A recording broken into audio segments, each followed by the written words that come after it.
ចាបងប្អូនឥឡូវយើងមើលផ្លាកសញ្ញាមួយទៀតហើយដែលគេមានសរសេរអក្សរថាឆុងឆេស៊ី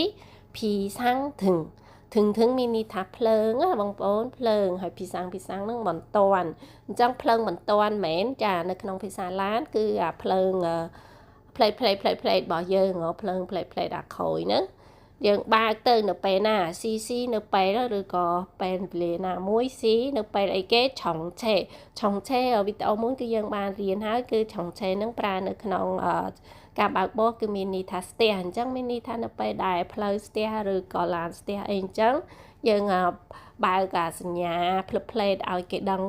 ឡានខាងក្រោយឲ្យគេដឹងផង